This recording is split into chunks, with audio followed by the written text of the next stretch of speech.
మనసు మారాలి. మనకు బాగా వింటున్నాం. మనసుతో పాటు హృదయం కూడా మారాలి. అర్థమైందా? కొంచెం నెమ్మదిగానే అర్థం చేసుకుందాం. మనసు వేరు, హృదయం వేరు. రోమాపత్రిక 2వ అధ్యాయము 4వ వచనం. రోమాపత్రిక 2వ అధ్యాయము 4వ వచనం.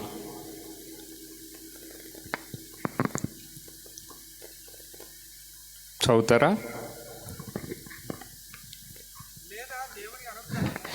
లేదా దేవుని అనుగ్రహము మారు మనసు పొందుటకు నిన్ను ప్రేరేపించుచున్నదని ఎరుగక ఆయన అనుగ్రహ ఐశ్వర్యమును, సహనమును, దీర్ఘశాంతమును తృణీకరించుదవా?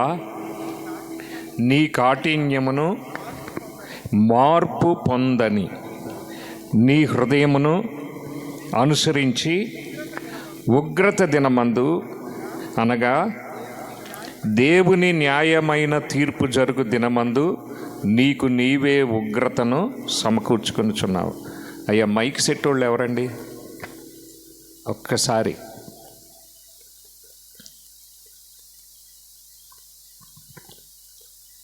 అయ్యా నెమ్మదిగా రాదు, కంగారు. ఇందులో 2 విషయాలు ఉన్నాయి. ఒకటి మారు మనసు, రెండోది ఇంకొకటి కూడా మారాలంట. వినోదు, ఇది ట్రిపుల్ కానీ ఎక్కువ తగ్గించు. పాటకిచ్చినట్టుగా ఉంది ఇది మైకు. ఎక్కువ తగ్గించు. బేస్ అలాగే ఉంచి, మిగతా ఏం కదపద్దు. ఓకే. దేవుని అనుగ్రహ ఐశ్వర్యము, సహనము, దీర్ఘశాంతము మారు మనస్సు పొందుటకు నిన్ను ప్రేరేపించుచున్నదని ఎరుగక ఆయన అనుగ్రహ ఐశ్వర్యమును, సహనమును, దీర్ఘశాంతమును తృణీకరించుదువా? నీ కాఠిన్యమును. ఏ హృదయం అంటండి? మార్పు పొందని హృదయం. హృదయము మార్పు పొందలేదంట. దయచేసి గమనించి, మనసుతో పాటు దేనిలో మార్పు కావాలి మనకి? హృదయంలోను. హృదయములో మార్పు రావాలి. మనసు వేరు, హృదయం వేరు. కొంచెం సౌండ్ పెంచే, కొద్దిగా సరిపోద్ది. హృదయం వేరు. అమ్మా, నా మాట వినాలి. మనసు వేరు. అయ్యా, ఏమి కదపకుండా సౌండే పెంచండి. మనసు యొక్క స్థానం ఇది. అర్థమైందా? హృదయం యొక్క స్థానం ఇది.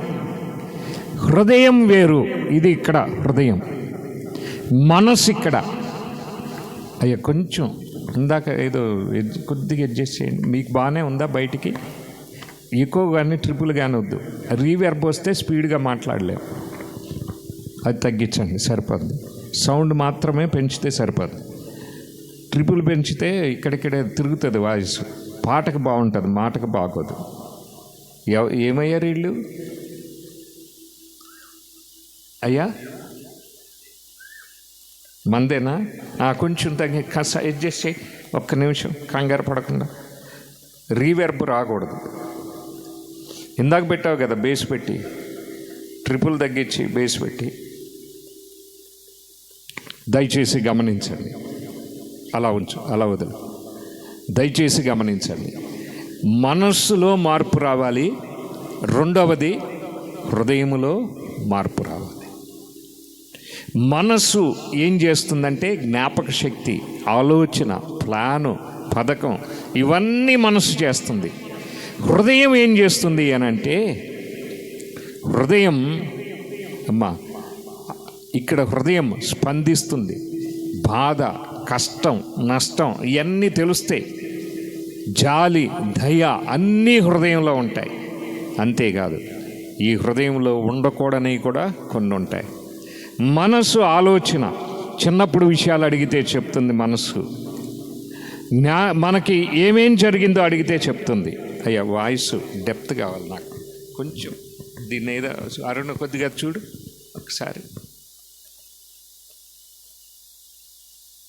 ఒక్కసారి నేను చెప్పింది చేయండి. అయ్యా ట్రిపుల్ తగ్గించండి, బేస్ పెంచు, ఎక్కువ తగ్గించి సరిపోతుంది. కొంచెం సౌండ్ పెట్టండి. దయచేసి గమనించండి, దయచేసి అర్థం చేసుకుందాం. మనం బైబిల్ పట్టుకొని దేవుని సన్నిధికి వస్తున్నాం, వెళుతున్నాం, కానీ రావాల్సినంత మార్పు అయ్యా బేస్ పెంచాలి కొంచెం.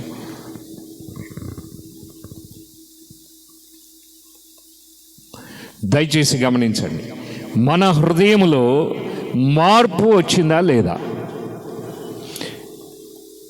ఆ వచనం ఒకసారి చదువుతారా? అందరు చూద్దాం. చూడండి, 2వ అధ్యాయము 4వ వచనం, రోమాపత్రిక. బైబిల్లో ఉన్న వాళ్ళందరూ తెరవండి. చాలు. లేదా దేవుని అనుగ్రహము మారు మనసు పొందుటకు నిన్ను ప్రేరేపించుచున్నదని ఎరుగక ఆయన అనుగ్రహ ఐశ్వర్యమును సహనమును దీర్ఘశాంతం. దేవుడు సహనం కలిగి ఉన్నాడు, దేవుడు దీర్ఘశాంతం కలిగి ఉన్నాడు, దేవుడు నీకు అనుగ్రహం ఇస్తూ ఉన్నాడు, అనుగ్రహ ఐశ్వర్యం ఓపిక పట్టున్నాడు. నీవు ఇకనైనా మారు మనసు పొందుతావని. మారు మనసు పొందడం ఒక్కడే కాదు, ఇంకో మాట అన్నాడు, చదవండి. నీ కాఠిన్యమును మార్పు పొందని నీ హృదయమును. ఒక్క నిమిషం. హృదయంలో ఏం లేదంట? మార్పు లేదు. హృదయంలో మార్పు కావాలి. మార్పు పొందని నీ హృదయం.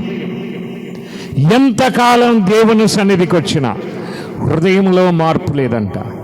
మార్పు పొందని నీ హృదయమును అనుసరించి ఉగ్రత దినమందు, అనగా దేవుని న్యాయమైన తీర్పు జరుగు దినమందు నీకు నీవే ఉగ్రతను సమకూర్చుకొనుచున్నావు. రాకడ దినము దేవుని ఉగ్రత దినము, దేవుని తీర్పు జరిగే దినము, న్యాయమైన తీర్పు జరిగే దినము, ప్రతివాని వేషధారణ జీవితం బయలుపడే దినం. అది మనకు మనమే బ్యాంకులో డబ్బులు వేసుకున్నట్టుగా, వడ్డీ పెంచుకున్నట్టుగా దేవుని కోపాన్ని, ఉగ్రతను పెంచుకుంటున్నామంట. ఇది అర్థం చేసుకోవాలి మనం. ఎంతకాలమైనా మార్పు రాదే. మనసులో మార్పు లేదు, హృదయంలో మార్పు లేదు. హృదయమందును మనసునందును మార్పు రావాలి, హృదయంలో కూడా మార్పు రావాలి. మారు మనసు గురించి చాలా విషయాలు వినుంటారు మీరు. హృదయంలో ఉండే మార్పు గురించి ఏం కదపద్దు అయ్యా, అలా ఉంచి. హృదయంలో ఉండే మార్పు గురించి మనం మాట్లాడుతున్నాం. హృదయం మారాలంట. ఎలాగూ మారాలి? ఏం మారాలి? మన హృదయం ఎలాంటిది? దేవుడు అంగీకరించే హృదయమేనా? ఉగ్రతలోనికి వెళ్లకుండా ఉంటావా నీవు? నీ హృదయాన్ని బట్టి, నీ హృదయాన్ని బట్టి దేవుని తీర్పులోనికి వెళ్లకుండా, తీర్పును దాటి జీవములోనికి ప్రవేశిస్తావా నీవు? లేదా ఉగ్రత దినమందు, దేవుని భయంకరమైన ఉగ్రత దినమందు పంచభూతములు మహావేంద్రముతో లయమైపోవునట్టు దేవుని దినపు రాకడ కొరకు ఎదురు చూస్తా ఉన్నాం మనం. ఉగ్రత దినము, భూమి గసగసా వణికే రోజు. ఆ రోజు భయంకరమైన ఆ ఉగ్రత దినమందు నీవు దేవుని ఎదుట నిలబడగలవా? నీ హృదయం ఎలా ఉంది? నీ హృదయాన్ని గురించిన ఆలోచన, నీ హృదయం ఎలా ఉంది? దేవుని ఉగ్రత దినమందు నీ హృదయం నిలబడగలదా? కాబట్టి ఈ రాత్రి వేళ హృదయాన్ని గురించి ధ్యానం చేద్దాం. మరొకసారి ఒక మాట చెప్తున్నాను, గమనించండి. మనసు, ఆలోచన, జ్ఞానం, అంతేకాదు మనసు మనం ఏం చేయాలో చెప్తుంది. హృదయం పని వేరే. హృదయం జాలి, దయ, కనికిరం, ఇవన్నీ హృదయంలోంచి పుట్టుకొస్తాయి. విన్నారా? కాబట్టి ఈ హృదయము విషయమై మనం ఆలోచన చేద్దాం. మన హృదయం దేవుని దృష్టికి యోగ్యమైనదేనా? ఎఫెసీ పత్రిక 6వ అధ్యాయము 4వ అధ్యాయము 18వ వచనం. ఎఫెసీ పత్రిక 4వ అధ్యాయం 18వ వచనం ఓసారి చదువుతారా? చదవాలి. వారైతే అంధకారమైన మనసు గలవారై తమ హృదయ కాఠిన్యము వలన తమలోనున్న అజ్ఞానము చేత దేవుని వలన కలుగు జీవములో నుండి వేరుపరచబడిన వారై తమ మనస్సుకు కలిగిన వ్యర్థతను అనుసరించి నడుచుకొనుచున్నారు. అమ్మా, ఏ హృదయం కలిగిన వాళ్ళంట? కఠిన హృదయం. కఠిన హృదయులు. మొదటిది కఠిన హృదయం. చాలామంది హృదయాన్ని కఠినం చేసుకుంటారు. జాలిపడవలసిన దయాళత్వం, ఎంతో దయగలిగిన గుణం కలిగిన హృదయం కనపడట్లా. కఠిన హృదయులు కుటుంబీకుల పట్ల, బిడ్డల పట్ల, భార్య పట్ల, భర్త పట్ల, ప్రతి ఒక్కరి పట్ల హృదయం కఠినం. మళ్ళీ పైకి చెప్పుకుంటాం, పెద్ద సర్టిఫికేట్ లాగా మెళ్ళ వేసుకున్నట్టుగా, నేను చాలా నా హృదయం చాలా కఠినమైందని చెప్పుకుంటాం. కఠిన హృదయం కలిగిన ఉంటే దేవుడంట తనలో నుండి కలిగే జీవములో నుండి నిన్ను వేరుపరుస్తాడంట, వేరు చేస్తాడు. తన నుంచి నీకు ఏ విధమైన జీవము, ఏ విధమైనటువంటి వరము, ఏ విధమైనటువంటి దీవెన, ఏ విధమైన ఆశీర్వాదము నీవు పొందుకోలేవు. నీవు వేరుపరచబడిన వాడవై. విన్నావా? నీ మనసుకు కలిగిన వ్యర్థతను అనుసరించి వ్యర్థంగా బతుకుతావు. మనసుకి మంచి ఆలోచనలు రావు. హృదయం కఠినమైనప్పుడు మనసుకి వ్యర్థమైన ఆలోచనలు వస్తాయి, పనికిరాని ఆలోచనలు వస్తాయి. ఇంకా వీళ్ళని సనుక్కోవడమే తప్ప నీకు దేవునితో సంబంధం ఉండదు. దేవునితో బంధం తెగిపోతుంది. నీ హృదయాన్ని కఠినం చేసుకొని తోటి సంఘస్థుల పట్ల, లేదా తోటి విశ్వాసుల పట్ల, లేదా తోటి కుటుంబ సభ్యుల పట్ల నీవు గనక నీ హృదయాన్ని కఠినం చేసుకుంటే దేవుడు అంటున్నాడు, నాలో నుంచి కలుగు జీవంలో నుంచి నిన్ను వేరు చేస్తా. వేరయ్యాక బతుకు వ్యర్థం. ఎందుకు పనికిరాని బతుకుతాం. మనసుకి ఏదో తోస్తుంది, మనసుకి ఏ ఆలోచన వస్తే ఆ ఆలోచన ప్రకారం వ్యర్థంగా జీవించేస్తాం. ఒక్కటి కూడా నీ కుటుంబానికి పనికొచ్చే ఆలోచన ఉండదు, నీ మనసులో నీ జీవితానికి పనికొచ్చే ఆలోచన ఉండదు, పరలోకానికి సంబంధించిన ఆలోచన ఉండదు. వ్యర్థమైన ఆలోచనలు వస్తాయి. వ్యర్థంగా బతికేస్తాం. అందరి చేత చీ అనిపించుకుంటాం. మొదటిది కఠిన హృదయం. కీర్తనల గ్రంథం 76వ కీర్తన 5వ వచనం. 76వ కీర్తన 5వ వచనం ఒకసారి చదవండి. కఠిన హృదయులు దోచుకొనబడి ఉన్నారు. చాలా కఠిన హృదయులు. ఇంకో మాట కూడా చూద్దాం, చూడండి. సామెతల గ్రంథం 28వ అధ్యాయము 14వ వచనం. సామెతల గ్రంథం 28వ అధ్యాయం 14వ వచనం. అక్కడ కూడా ఒక మాట ఉంది, చూడండి. నిత్యము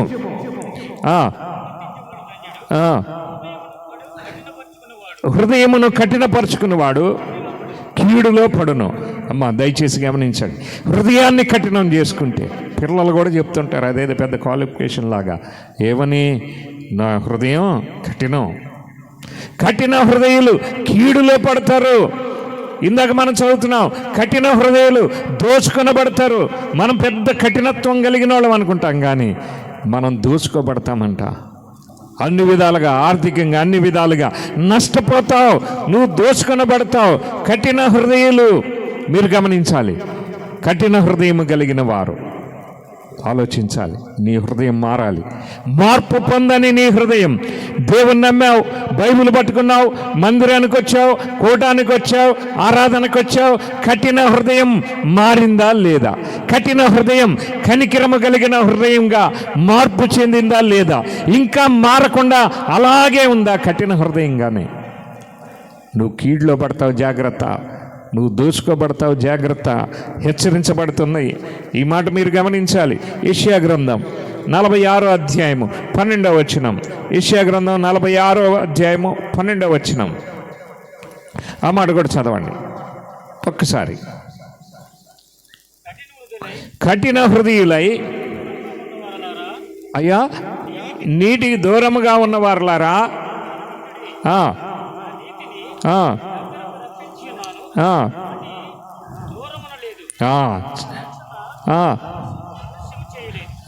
చాలండి. అయ్యా దేవుని నీతి మనకు ప్రకటించబడుతుంది. మీకు రక్షణ సమీపంగా ఉంది. కఠిన హృదయులారా, మీరు మార్పు చెందాలి అనంటే ఇదే మంచి అనుకూలమైన సమయం. దేవుడు అందుకే ఈ కూడికను నీ కోసం ఏర్పాటు చేశాడు. కఠిన హృదయులారా, మీరు ఆలకించండి. దేవుని నీతి మీకు దూరంగా లేదు. నువ్వు కీడులో పడకముందే, నువ్వు దోచుకొనబడకముందే, నువ్వు నష్టపోకముందే, నువ్వు బాధ తెచ్చుకోకముందే నీ కఠినత్వాన్ని నువ్వు వదులుకోవాలి. జీవము గల దేవుని సన్నిధి నుండి నువ్వు వేరు చేయబడకమునిపే. నువ్వు అనుకుంటున్నావు నేను వస్తున్నాను కదా అని. ఆయన అంగీకరించాలి కదా. ఆయన సన్నిధిలో నిన్ను అంగీకరించాడు. దయచేసి ఆలోచన చేయండి. కఠిన హృదయులు దేవునికి ఇష్టం కాదు. ఆయన ఒప్పుకోడు. ఆయన దగ్గర నుంచి నువ్వు ఎంత ప్రార్థన చేయి, ఆయన దగ్గర నుంచి ఏ దీవెన ఆశీర్వాదమును నీవు పొందుకోలేవు. కాబట్టి కఠిన హృదయులు అన్నాడు. ఈ మాట మీరు గమనించాలి. కఠిన హృదయం మార్పు చెందాలి. రోమపత్రికలో ఏమన్నాడు? మార్పు పొందని నీ హృదయమును అనుసరించి ఏం చేస్తున్నామంట? ఉగ్రత దినమందు మనమే ఉగ్రతను సమకూర్చుకుంటున్నాం. అంటే దేవుని కోపాన్ని సమకూర్చుకుంటున్నాం. దేవుని నమ్మానని చెప్పే నీవు దేవుని ఆశీర్వాదాన్ని సమకూర్చుకోవాలి కదా. దేవుని దీవెనను సమకూర్చుకోవాలి. నీ తరతరాలకు ఒక తరగని ఆస్తిగా దేవుని వాక్యాన్ని నువ్వు అందించవలసిన వాడవు. దేవుని దీవెన నీ ద్వారా నీ కుటుంబానికి నువ్వు అందించవలసిన వాడవు. ఉగ్రతను అందిస్తున్నావేమో. కఠిన హృదయం మారాలి, మార్పు చెందాలి నీ హృదయం. నేను కఠినంగా ఉంటానని నువ్వు గొప్ప అనుకుంటున్నావేమో. నేను గొప్పోడిని, నేను గొప్పదాన్ని, చాలా కఠినంగా ఉంటానని. జాగ్రత్త. దేవుడు నిన్ను వేరుపరిచాడు. ఇక్కడే భూమి మీదే వేరుపరిచాడు. నీవు ఎండిన చెట్టులా ఉంటావు. ఫలం ఉండదు, ఫలితం ఉండదు, నీ ప్రార్థన ఫలించదు. ఎందుకంటే దేవుడు నిన్ను వేరు చేశాడు. నాకు వేరుగా ఉండి మీరేమీ చేయలేరు. దయచేసి గమనించండి. యేసయ్య చెప్పాడు ఈ మాట. ఈరోజు నువ్వేమీ పొందుకోలేవు. మొదటి మాట, కఠిన హృదయం మార్పు చెందాల్సిందే. రోమపత్రిక 1వ అధ్యాయము 22వ వచనం. రోమపత్రిక 1వ అధ్యాయము 22వ వచనం. వారి అవివేక హృదయము అంధకారమాయను, తాము జ్ఞానులమని చెప్పుకొనుచు బుద్ధిహీనులైరి. వారు అక్షయుడగు దేవుని మహిమను క్షయమగు మనుషుల యొక్కయు పక్షుల యొక్కయు చతుష్పాద జంతువుల యొక్కయు పురుగుల యొక్కయు ప్రతిమా స్వరూపములుగా మార్చారు. ఇంకొకళ్ళు ఉన్నారండి, అవివేక హృదయం కలిగిన వాడు. ఆ హృదయానికి వివేకం లేదు. అవివేక హృదయం. దేవుడంటే ఏంటో అర్థం కాలేదు. దేవుడంటే ఏంటో అర్థం చేసుకోలేకపోయారు. అవివేక హృదయులు. తాము జ్ఞానులమని, తాము బుద్ధి కలిగిన వారమని చెప్పుకుంటారు కానీ వారు జ్ఞానులని చెప్పుకుందరు కానీ వారు బుద్ధిహీనులు అన్నాడు. అక్షయుడగు దేవుని మహిమను, అంటే నశింపులేని దేవుని శక్తిని, మహిమను క్షయమైపోయే, అంటే నశించిపోయే పక్షుల యొక్క పురుగుల యొక్క ప్రతిమా స్వరూపములుగా మార్చారంట. అవివేక హృదయం. దేవుడు ఎలా చేశాడండి మనల్ని? ఆదికాండం చూద్దాం, చూడండి ఒకసారి. ఆదికాండము 1వ అధ్యాయము 28వ వచనం. ఆదికాండం 1:28. దేవుడు వారిని ఆశీర్వదించెను. ఎట్లనగా మీరు ఫలించి అభివృద్ధి పొంది విస్తరించి భూమిని నిండించి దాన్ని లోబర్చుకొనుడి. సముద్రపు చేపలను ఆకాశ పక్షులను భూమి మీద ప్రాకు ప్రతి జీవిని ఏలుడని దేవుడు వారితో చెప్పును. ఏమని చెప్పాడండి? ఏలమన్నాడా, సాగిలపడమన్నాడా? ఏలేవారిగా చేశాడు. సముద్రపులో ఉండే చేపలు, జంతువులు కానీ, ఆకాశంలో ఎగిరే పక్షులు కానీ, భూమి మీద పాకే జీవులు కానీ, వీటన్నిటినీ ఏలమన్నాడా, వాటికి సాగిలపడమన్నాడా? ఏలమన్నాడు. మనం ఏం చేస్తున్నాం? వాటికి సాగిలపడి, ఏ చేప అయినా ఎప్పుడైనా చెప్పిందని రోగం తగ్గిస్తానని, ఎప్పుడైనా నీకు ధైర్యం ఇచ్చిందా? హామీ ఇచ్చిందా? నిన్ను రక్షిస్తానని, నరకం నుంచి తప్పిస్తానని ఏ జంతువైనా చెప్పిందా నీకు? ఏ జీవరాశైనా చెప్పిందా? దేవుడు వాటిని ఏలేవారిగా నిన్ను చేశాడు. అందుకని సింహాన్ని కూడా భూమిలో బంధించి మన మాట వినేలాగా చేయగలం. మనకంటే మనం తిప్పి కొడితే 100 కేజీలు ఉండం, కానీ ఒక 800 కేజీల ఎద్దుని కూడా మచ్చిక చేసుకుని దాని చేత పని చేయించగలం కదా.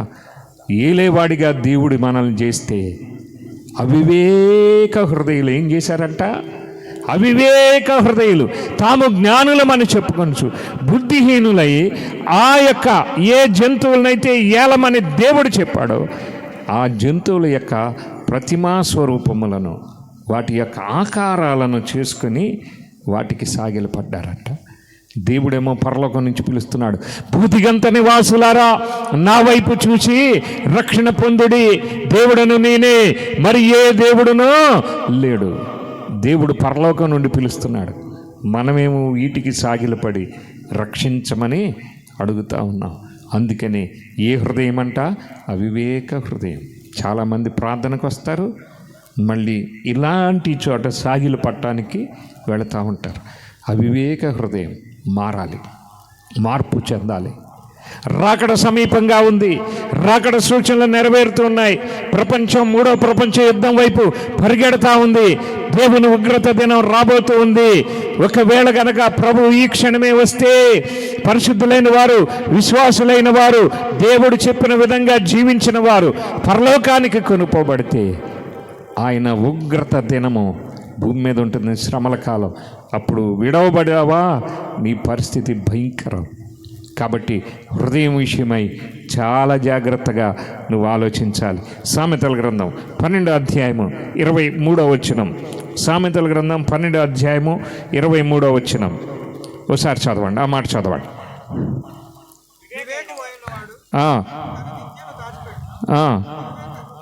అవివేక హృదయులు తమ మూఢత్వమును వెల్లడి చేయుదురు. అమ్మ, అవివేక హృదయులంట మూఢత్వాన్ని వెల్లడి చేస్తారు. మూర్ఖత్వం ఎంత చెప్పిన వాడికి అర్థం కాదు. నాకు ఇంతే, నేను ఇంతే. మూఢత్వమును వెల్లడి చేయుదురు. ఎందుకని? హృదయం వివేకంగా లేదు. నిజంగా వివేకమే ఉంటే జీవము గల దేవుని, సర్వశక్తుడైన దేవుని మనం నమ్మి ఇంకా ఇలాగ ఉంటామా? నేను ఎప్పుడు ఆశ్చర్యపోతుంటా. ఇదే యేసు ప్రభుని నమ్మిన, యేసయ్యను నమ్మిన ప్రజలు ఆయా దేశాల్లో గొప్పగా ఆశీర్వదించబడితే ఈరోజు మందిరాల్లోకి వచ్చి మన ప్రార్థన విని దేవుడు ఎందుకు మనల్ని ఆశీర్వదించటం లేదు? అంటే మన హృదయంలో ఏమి లేదు, వివేకం లేదు. వీళ్ళు ఏం చేస్తారంట? అవివేకులు మూఢత్వంగా ఉంటారంట, మూర్ఖంగా ఉంటారు. అవివేకులు చాలా మూర్ఖంగా ఉంటారు, ఎవడి మాట వినరు. మూఢత్వం. కాబట్టి అవివేక హృదయం మారాల్సిందే. మొదటగా మనం మాట్లాడుకున్నాం, కఠిన హృదయం మార్పు చెందాల్సిందే. కఠిన హృదయం కనికిరమ కలిగిన హృదయంగా ఉండాలి, మార్పు చెందాలి. అవివేక హృదయం వివేకము కలిగిన హృదయముగా మారాలి. మనం చేసేది కరెక్టేనా? మూర్ఖంగా, మూఢత్వంగా ఎవడో చేశాడని మనం చేస్తున్నామా? నిజంగా చెయ్యొచ్చా? ఇలాగ మనం సాగిలపడవచ్చా? మూఢత్వంగా చేస్తున్నామా, వివేకము కలిగి చేస్తా ఉన్నామా? అక్కడే ఒక మాట ఉంది, రోమా 1:22లోనే ఇంకో మాట ఉంది. అక్కడే మనం ఇందాక చదివాం, వారి అవివేక హృదయము అంధకారమాయను. అవివేకముంటే మూఢత్వం వస్తుంది, అవివేకముంటే నీ హృదయంలో అంధకారం వస్తుంది. చీకట్లో మనకి దారి ఎలా కనపడదో, ఏ ప్రమాదం ఎలా ఉంటుందో తెలియదు కదా. అలాగే హృదయము అంధకారమాయను, చీకటైపోయింది హృదయం. చీకటిలో నువ్వేమి ఆలోచిస్తావో నీకు తెలీదు. ఆ హృదయము యోచన, ఆ హృదయపు తలంపు, ఆ హృదయంలో పుట్టేటువంటి కోరికలు చీకటి కోరికలే పుడతాయి. ఒక్క హృదయం అవివేకంగా ఉంటే, వివేచించలేకపోతే, హృదయము యోచించలేకపోతే మూఢత్వం వస్తుంది. రెండోది అంధకారం వస్తుంది. అయిపోయింది మన జీవితం. ఎంత పరిగెడతాం, అక్కడికి పరిగెడతాం, ఆ పని చేస్తాం, ఈ పని చేద్దాం, ఏదో సాధించేద్దాం అనుకుంటావు, కానీ ఏమీ సాధించలేవు. కారణం ఏంటంటే నీవు నీ హృదయమును దేవుడు చెప్పినట్టు కాకుండా అవివేక హృదయం కలిగి ఉన్నావు గనక నువ్వు ఇక్కడ ప్రార్థనకు వస్తావు, ఇంకెక్కడికో పోయి సాగిల పడతావు. కాబట్టి అవివేక హృదయము అంధకారమాయను, చీకటి. చాలామంది ఆ చీకటిని భరించలేకే ఆత్మహత్యలకు పరిగెడతా ఉంటారు. హృదయంలో సాతాను చీకటిని నింపుతాడు. చీకటి కోరికలు, శరీరేచ్ఛలు, చీకటి పాపేచ్ఛలను నీ హృదయంలో నింపుతా ఉంటాడు. కోరికలు పుట్టేది హృదయంలో నుంచే. మీరు గమనించాలి, మనసు ఆలోచన చేస్తుంది, కోరిక పుట్టేది హృదయంలో నుంచే. ఈ హృదయంలో పుట్టిన కోరికను నెరవేర్చడానికి మనసు ఆలోచన చేస్తుంది. నీ హృదయం చీకటి ఉంటే చీకటి కోరికలే పుడతాయి. నువ్వెంత కంట్రోల్ చేసుకుందామన్నా కంట్రోల్ అవ్వలేవు. ముందు నువ్వేమన్నా భయంగా ప్రారంభించవచ్చు నీ కోరిక నెరవేర్చుకోవడానికి. ఆ తర్వాత సిగ్గు విడిచి, భయం విడిచి విచ్చలవిడైపోయి రోడ్ల మీద కుటుంబానికి చెడ్డ సాక్ష్యం, జీవితాన్ని పాడు చేసుకుంటావు. నీ మీద ఆధారపడిన కుటుంబాన్ని కూడా పరువు పోగొడతావు, రోడ్డు మీద పడేస్తావు. భయంకరమైనది. కాబట్టి హృదయము వివేకము కలిగి ఉండాలి. అవివేక హృదయం అన్నాడు. తర్వాత సామెతల గ్రంథం 16వ అధ్యాయము 5వ వచనం. సామెతల గ్రంథం 16వ అధ్యాయము 5వ వచనం.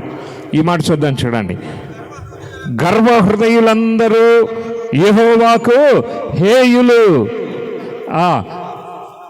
నిశ్చయముగా వారు శిక్ష నొందుదురు. తర్వాత హృదయం, గర్వ హృదయం. గర్వం అండి, ఇంతోళ్ళకి అంతోళ్ళకి. అబ్బో, మామూలు గర్వం కాదు. మీరు గమనించండి, కొంతమందికి కులాన్ని బట్టి గర్వం కదా, కొంతమందికి ఇంటి పేరుని బట్టి గర్వం, కొంతమందికి రంగుని బట్టి గర్వం, కొంతమందికి రూపాన్ని బట్టి గర్వం, వారికి ధనాన్ని బట్టి గర్వం, కొంతమంది అలుపులో ఏమీ లేకపోయినా ఎంత గర్వంగా మాట్లాడతారో చెప్పడానికి లేదు. ఒక్కొక్కడు పలకరింపే భయంకరంగా ఉంటుంది, గర్వంగా ఉంటుంది. ఎదుటోడిని చిన్న చూపు చూడటం, ఎదుటోడిని తక్కువ చేసి మాట్లాడటం, ఎదుటోడిని అవమానించి మాట్లాడటం, ఎదుటోడిని నిందించి మాట్లాడటం. గర్వ హృదయం. గర్వ హృదయులందరూ విన్నారా, యెహోవాకు హేయులు, అసహ్యమైన వాళ్ళు. ఈ హృదయం మారకపోతే దేవుడు నిన్ను అసహించుకుంటాడు. ఈ హృదయం మారకపోతే దేవుడు నిన్ను అసహించుకుంటాడు. గర్వ హృదయం. ఒక్కొక్కటి హృదయం గర్వంతో నిండిపోద్ది. ఇంత పిల్లలు అంత పిల్లలు చెప్పడానికి లేదు. ఒక్కొక్కడికి ఎందుకు నాయన ఇంత గర్వం? నీ హృదయంలో దేవుని బిడ్డవైతే ప్రేమ ఉండాలి, నీ హృదయంలో ప్రేమ ఉండాలి, నీ హృదయంలో వినయం ఉండాలి, నీ హృదయంలో విధేయత ఉండాలి. కానీ ఏముంది ఇక్కడ? గర్వ హృదయం. గర్వ హృదయులందరూ దేవునికి హేయమైన వారు. గర్వంగా ప్రవర్తించిన వాడు ఎవడైనా కానీ శిక్ష నొందక తోడు. తప్పకుండా శిక్ష ఉంటుంది వాడికి. దేవుడు శిక్షిస్తాడు. ఎప్పుడు తెలుసా? తీర్పు దినాన, ఉగ్రత దినాన దేవుడు శిక్షిస్తాడు. మారాలి. కొంతమందికి ఏం గర్వం ఉంటుందో తెలుసా? సహోదరులు ఏమనుకోకండి, చెల్లెమ్మలు, ఒకసారి ఒక మాట చెప్తాను. ఒక ఆమె ఏం చెప్పిందంటే, నా నోటికి పేటంతా భయపడాల్సిందే అంది. అంటే దేన్ని బట్టి గర్విస్తుంది ఆవిడ? నోరుని బట్టి. ఏమ్మా ఏంటి విషయం అన్నాను. అంటే నాకు ఈ వాక్యం తెలుసు కాబట్టి ఆవిడతో మాట్లాడాను. పక్కన ఆయన నన్ను ఇలా చెయ్యి నొక్కేస్తున్నాడు. ఆయన ఇంకో దైవజనుడే. ఆయన అన్నాడు, ఎందుకండి ఆవిడని కదిలిస్తారా? ఆవిడ ముందే చెప్పింది నా నోటికి భయపడాలని. నా చెవులో గుసగుసలాడుతున్నాడు ఆయన. ఆగండి, మీరు కంగారు పడకండి అని. ఏమ్మా అంటే, అసలు నేను నోరు తెరిచానంటే మామూలుగా ఉండదండి, తలంచుకొని వెళ్ళిపోవాల్సిందే. ఆవిడ గొప్పలు చెప్తుంది. ఏంటి గర్వం? నీ నోటిని బట్టి గర్వమా? బంధు జనాంగాన్ని బట్టి గర్వమా? అది ఏ గర్వమైనా కావచ్చు, ఏ గర్వమైనా కావచ్చు. చాలామందికి కాస్త కులం గొప్ప కుల గర్వం ఉండొచ్చు. కొంతమంది కొంచెం రంగు ఉన్నారంటే చాలు పక్కోడి మీద చాలా గర్వంగా ఉంటారు. కొద్దిగా ఏదైనా సంపాదించామంటే గర్వం, ధనాన్ని బట్టి గర్వం, రూపురేఖలను బట్టి గర్వం. ఒక్కొక్కడు మెడలో చిన్న చైను, చేతికి చిన్న ఉంగరం పెట్టాడంటే లేనోని చూసి చాలా చిన్న చూపుగా మాట్లాడతారు. మీరు అబ్జర్వ్ చేయండి. ఇవన్నీ, ఈ గర్వాలన్నింటినీ దేవుడు చూస్తూ ఉన్నాడు. నువ్వు అనుకుంటున్నావు మనుషుల్లో నేను గొప్పగా ఉన్నాను అని నీవు గర్విస్తున్నావు, కానీ పరలోకమందున్న దేవుడు నిన్ను అసహించుకుంటున్నాడు. హేయమైన వాడు చిచ్చి అవతలికి పో అంటాడు. రేపు దేవుని సింహాసనం ఎదుట నిలబడితే నిన్ను పరలోకంలోనికి అనుమతించాడు దేవుడు, రానివాడు దేవుడు, అసహించుకుంటాడు నిన్ను. మనం అనుకుంటున్నాం మార్పు చెందాలి. మారిందా హృదయం? మారకుండానే దేవుని దగ్గరికి వెళ్ళిపోతా ఉన్నాం. రేపు తీర్పులో నిలబడినప్పుడు ఇలాగే గర్వ హృదయులందరినీ దేవుడు ఒక పక్క నిలబెడతాడు. నిలబెట్టి తనకు హేయమైన వారు, అసహ్యమైన వారు, అసహ్యమైన వారిని దేవుడు పరలోకంలో తనతో కూడా కూర్చొని పెట్టుకుంటాడా? ఎవరిని అసహించుకుంటాం? జనరల్గా మనం ఎవరిని అసహించుకుంటాం? మనం బాగా శుభ్రంగా పరిశుద్ధంగా ఉన్నాం, నీట్గా ఉన్నాం. ఎవరిని అసహించుకుంటాం? మీరు గమనిస్తే ఎవడైనా బాగా బురదలో దొరలొచ్చాడు అనుకోండి, పందిలాగా అని చూడగానే అసహించుకుంటాం. చీ అవతలికి పోవాలి. అలాగే గర్వ హృదయం కలిగిన వాడిని దేవుని దగ్గరికి రాగానే అవతలికి బొమ్మంటాడు దేవుడు. బాబు, చిన్నపిల్లలు ముందుకు వచ్చేయండి, ముందు ఖాళీ ఉంది రండి. అక్కడ కుర్చీలుంటే ఓకే, లేకపోతే ఎదరికి వచ్చేయండి. కుర్చీలుంటే వేసుకోండి, కూర్చోండి. గర్వ హృదయులందరూ యెహోవాకు హేయమైన వాళ్ళకి శిక్ష ఉంది. ఈరోజు నువ్వు దేన్ని బట్టి గర్విస్తున్నావు కాబట్టి నీకు శిక్ష ఉంది. మీకు అర్థమవుతుందా? ఇంకొంతమంది ముందుకెళ్తారండి. ముందుకెళ్ళి ఇంకా కొంచెం ఈ గర్వం ఎక్కువైపోతే ఎలా ఉంటుందో చెప్తాను. సామెతల గ్రంథం 19వ అధ్యాయం 3వ వచనం. సామెతల గ్రంథం 19వ అధ్యాయం 3వ వచనం. అట్టివాడు తన హృదయమున యెహోవా మీద కోపించును. అమ్మ, ఇంకొంతమంది ఉన్నారంట, ఈ గర్వ హృదయులు ముదిరిపోతే దేవుని మీద కోపిస్తారంట, దేవుని మీద అలుగుతారు, దేవుని మీద సణుగుతారు. వీళ్ళ గర్వానికి భంగమైతే, వీళ్ళ గర్వానికి ఎక్కడైనా చిన్న ఇబ్బంది వస్తే చాలు దేవుని సన్నిధిని, మందిరం మీద, అవసరమైతే దేవుని మీద కూడా కోపగిస్తారంట. విన్నారా? దేవుని మీద కోపపడు హృదయమున దేవుని మీద కోప్పడతారంట. గర్వ హృదయం దేవుని మీద కోప్పడే హృదయం. దేవుని మీద కోప్పడటానికి నువ్వు ఎంత తోడివి? అసలు బతుకు సరిగా ఉందా? నోటి మాట సరిగా ఉందా? కంటి చూపు సరిగా ఉందా? ఆలోచన సరిగా ఉందా? భయంకరమైన సకల పాపాలు చేసే ఒక పాపిష్టి మనుషుడు, భయంకరమైన వాడు, దౌర్భాగ్యుడు, పరిశుద్ధుడైన దేవుని మీద కోప్పడవచ్చా? సనగవచ్చా? పరిశుద్ధుడు, దేవాది దేవుడు, సర్వోన్నతుడు, సర్వశక్తిమంతుడు, నీకోసం ప్రాణం పెట్టిన ప్రేమామయుడు, ఆ ప్రేమామయుని మీద, ఆ కరుణా సంపన్నుని మీద, ఆ దయా దాక్షిణ్య పూర్ణుని మీద, ఆ కృపా సత్య సంపూర్ణి మీద నువ్వు కోప్పడొచ్చా? అంతకంటే ప్రాణం పెట్టి నిన్ను ప్రేమించి ఎక్కడో అయ్యా విసిరివేయబడిన నీ జీవితం, ఎక్కడో అంటరాని తను అనుభవించిన నీ జీవితాన్ని దేవుడు ఎంతగా ప్రేమించి ఒక స్థాయికి తీసుకొని వస్తే గర్వించి ఆయన మీద కోప్పడవచ్చా? ఇక్కడ గమనించండి, గర్వ హృదయం, దేవుని మీద కోపపడు హృదయం, దేవుని మీద కోపపడే హృదయం నీకుందా? అప్పుడప్పుడు కోప్పడుతున్నావా? పాట పాడే అవకాశం రాలేదని తిట్టుకుంటా, సనుక్కుంటా, కోప్పడుకుంటా వెళ్తున్నావా? జాగ్రత్త, ఈ లిస్టులోనే ఉంటావు. మరొకసారి ప్రార్థన చేయండి. శ్రేష్టమైన సమయాన్ని దేవుడిస్తాడు. అర్థమైందా? శ్రేష్టమైన సమయాన్ని దేవుడు నీకు ఇస్తాడు. గర్వపడద్దు, దేవుని మీద కోపపడద్దు. ఇలా కోపపడే అలవాటు కనుక నీకుంటే నీ హృదయంలో మార్పు రావాలి. మార్పు చెందకపోతే నీకు దేవుని శిక్షను నీవు అనుభవిస్తావు. అపోస్తుల కార్యాలు 7వ అధ్యాయము 51వ వచనం. అపోస్తుల కార్యాలు 7వ అధ్యాయము 51వ వచనం. ఒకసారి చదవండి. ముష్కరులారా, హృదయములను చెవులను దేవుని వాక్యమునకు లోపరచ నొల్లని వారలారా, మీ పితరుల వరే మీరును ఎల్లప్పుడూ పరిశుద్ధాత్మను ఎదిరించుచున్నారు. దయచేసి గమనించండి. లోబడని హృదయం. హృదయం లోబట్టదు లేదండి దేవుని వాక్యానికి. ముష్కరులారా, మూర్ఖులారా అంటున్నాడు. చాలా తేటగా చెప్తున్నాడు. ఏమన్నాడు? పౌలు గారు చెప్తున్నాడు. ఏమన్నాడు? దేవుని పేతురు చెప్తున్నాడు, దేవుని వాక్యమునకు మీ హృదయమును లోబడనొల్లని వారలారా. లోపరుచుకోరండి. ఒక్కొక్కళ్ళు అంటారు, ఎక్కడ తెచ్చారు ఈ బోధకుడిని, ఎక్కడ పట్టుకొచ్చారు అంతే. నా గురించే, నేను యువతల గదిలో ఉన్నాను, అంటే జస్ట్ తలుపు తీసే ఉంది, గోడ యువతలు నేనున్నాను, గోడ అవతల నన్ను పిలిచిన పాస్టర్ గారు ఉన్నారు. ఒక ఆవిడ వచ్చి అంటుంది, ఇంకెక్కడ దొరకలేదా అని. ఆయన అడుగుతున్నాడు, ఏమ్మా అని. అంత కఠినంగా చెప్పాలా? వాక్యం అంత గద్దింపుగా చెప్పాలా అంటే నువ్వు లోబడటానికి ఇష్టపడలా. ఏదో చెప్పారులేమ్మా నీకెందుకు అని అంటుంది పాస్టర్మ్మ. అంటే అంటుంది, నా గురించే చెప్పారు. నీ హృదయంలో వాక్యం గుచ్చుకుంటుంది, నీకే కాదు ఎవరికైనా గుచ్చుకుంటుంది. అది 2 అంచులు గల ఖడ్గం. అది హృదయమును లోబడనివ్వరు. ముష్కరులు, మూర్ఖులు హృదయాన్ని లోబరుచుకోరు.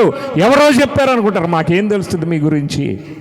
నేనే కాదు ఇంకొక ఎవరైనా సరే ఏం తెలుస్తుంది? మా మేనమామ ఒకసారి ఇలాగే ఆయన భార్య ప్రార్థనకి వెళ్ళింది. మా మేనత్ ప్రార్థనకి వెళ్తే అక్కడికి వెళ్ళి కూర్చున్న తర్వాత అంత ఇలాంటి మీటింగ్ చర్చిలోనే మొత్తం చుట్టూ జనం కూర్చున్నారు. ఆవిడ లేచి బయటికి రాలి, ఈయన ఉద్యోగం చేస్తాడు. మధ్యాహ్నం భోజనానికి వస్తే లేదు ఇంటి దగ్గర. ఈవిడ పక్కింటి చెప్పిందంటే, అమ్మా తాళాలు ఇచ్చారా ఏంటి, ఎక్కడికి వెళ్ళిందంటే, అన్నయ్య నీకు తెలియకుండా ఈ మధ్య ప్రార్థనకి వెళ్తుంది అని చెప్పిందంట. ఎక్కడంటే అక్కడ చర్చిలో. అంటే ఆయన వెళ్ళి మా ఆవిడని పిలవండి అన్నాడంటే, కేకలేసాడంటే నిలబడి అక్కడ. ఆయన లోపల తీసుకెళ్ళి ఇంతమందిలో మీ ఆవిడ ఎవరో చెప్పన్నారంట. అప్పటికి 1500 మంది 2000 మంది ఉన్నారు మందిరంలో. ఆ చుట్టూ మొత్తం మందిరం పక్కన అటు ఇటు దాని గోడలు ఉండవు. అక్కడికి వెళ్ళాక చూసి నిలబడిపోయాడు. కూర్చోమని కుర్చీ వేసాడంట ఒక ఆయన. ఇట్లాగే వెనకాల ఉండే ఒక సహోదరుడు కూర్చున్నాడు. అన్నీ విని నాకు ఫోన్ చేశాడు. ఇంటికి బండి అక్కడ బయటకు వస్తూ ఉంటే పట్టుకొని అలా లాక్కొని వచ్చేసాడు. ఇంటికి వచ్చాక నాకు ఫోన్ చేసి ఎరా ఇలాంటి నా సంగతి అంతా చెప్పేసింది ఈవిడ, వెళ్ళిపోయి ఇలాగ చెప్తారా అని. అంటే ఆయన పాస్టర్ గారు చెప్పిన వాక్యం అంతా ఎవరికి అనిపిస్తుంది? ఈయనకే. మొత్తం నా 8 ఏళ్ళకి 8 ఉంగరాలు ఉంటాయి. అప్పుడు వడ్డీ వ్యాపారం ఉంగరాలు తాగడెట్టుకుని డబ్బులు కూడా తిప్పుతాడు ఆయన. వడ్డీకి తాగడెట్టుకున్న ఉంగరాలు. ఈ వడ్డీ వ్యాపారాన్ని గురించి వాటి గురించి చెప్పాడంటే ఆయన ఎవరో బోధకుడు. ఇంటికి వచ్చాక మీద గొడవ. పోస్టర్ చూపించి గోడ మీద ఆయన ఎవరో పొరుగు నుంచి వచ్చాడు, ఆయనకి ఏం తెలుసు అండి, నువ్వే చెప్పుంటావు నా కోసం. నాకు ఫోన్ చేసి మరి పెద్ద ఆయన మేనమామ, నా తండ్రి లాంటి వాడు, నన్ను కేకలేసాడు, తిట్టాడు. నేను ఇలాంటివన్నీ చెప్తారా ప్రార్థనకి వెళ్తే మాత్రం అన్నాడు. నేను అన్నాను, దేవుడు నీతో మాట్లాడాడు, నువ్వు కావాలంటే చూడు అని చెప్తే కాదు నువ్వు పరిశీలించుకో అని చెప్పాడు. నెక్స్ట్ వీక్ చెప్తాను, నెక్స్ట్ ఆదివారం నీ సంగతి అన్నాడు.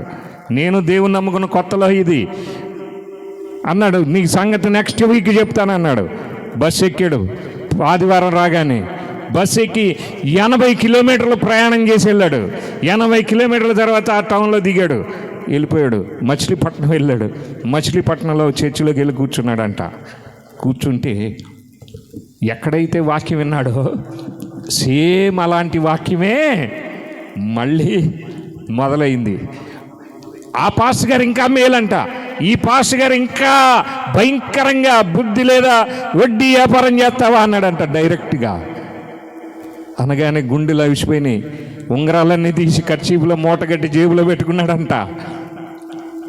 ఆయన అలాగే చెప్పాడంటే, తలతల్లాడే ఉంగరాలు చూసి మెరిసిపోతున్నావా అని చెప్పి, ఈ వడ్డీ నీ ద్రవ్యము వడ్డీకి ఇయ్యరాదు వాక్యాలు చెప్పాడంట. గబగబా ఉంగరాలన్నీ తీసి కర్చీపులో కట్టేసుకొని జేబులో పెట్టుకొని కూర్చున్నాడు. ఏంటి 80 కిలోమీటర్ల దూరం వస్తే ఇలాగా వచ్చేసాడు, డల్ అయిపోయాడు. తర్వాత నెక్స్ట్ వీక్ చెప్తాను సంగతి అనుకున్నాడు. మళ్ళీ ఆదివారం ఎప్పుడు వస్తుందా అని ఈ టెన్షన్ ఎదురు చూస్తున్నాడు. ఆదివారం వచ్చింది. రాగానే ఏం చేశాడంటే మళ్ళీ ఒక ఊరు వెళ్ళాడు. ఒక 50 కిలోమీటర్ల దూరం బస్సు ఎక్కాడు, ఆర్టీసీ బస్సు. రోడ్డు మీద ఉంచున్నాడు, ఏ బస్సు వస్తే ఆ బస్సు ఎక్కిపోతానని. ఎక్కాడు, వెళ్ళిపోయాడు ఒక టౌన్కి.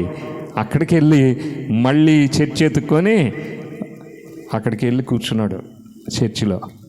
మళ్ళీ మళ్ళీ అదే వాక్యం గుచ్చుకునేలాగా వచ్చిందండి. అప్పుడు అన్నాడు, నాకు ఫోన్ చేసి, మీరు ఎలా భరిస్తున్నారు ఈ మాటలు అన్నాడు. ఏంటన్నాను, అక్కడ నువ్వు చెప్పింది నిజమే, పోనీ అక్కడైతే అనుకున్నాను, మా ఆవిడ చెప్పింది అనుకున్నాను, కానీ ఆ ఊర్లో ఈ ఊర్లో ఏ ఊరు పోయినా నా గురించే చెప్తున్నారు వీళ్ళు. ఎలా తెలుసు దేవుడు మాట్లాడుతున్నాడు నీతో అని చెప్పాను. అప్పుడు ఆయనకు అర్థమైంది. ఇంటికి వెళ్ళి బైబిల్ తీశాడంట. బైబిల్ తీస్తే బైబిల్లో కూడా ఇదే మాటలు. నువ్వు తప్పించుకోవాలనుకుంటున్నావేమో, నువ్వు తప్పించుకోలేవని దేవుడు మాట్లాడితే దెబ్బకి సాగిల పడ్డాడు. అక్కడే మోకాళ్ళు వేసాడు, కుర్చీలోంచి దిగి ప్రభువుని నమ్ముకున్నాడు. దేవుడు నీతో మాట్లాడితే ఒక దేవుని ఎరగని వాడు నమ్మాడు, కానీ ఎరిగామని చెప్పుకునే నీవు వాక్యమునకు నీ హృదయమును లోబర్చకుండా, ముష్కరులారా 51 వచనం 7:51 మళ్ళీ ముష్కరులారా, మీ హృదయములను చెవులను దేవుని వాక్యమునకు లోబర్చనల్లని వారలారా, లోబర్చడానికి ఒప్పుకోని వారలారా, ఎంతకాలం మందిరానికి వచ్చినా, కూటాలకు వచ్చినా, మీటింగులకు వచ్చినా, ఎక్కడికి వెళ్ళినా, వాక్యం విన్నా హృదయాన్ని లోబర్చుకోరు.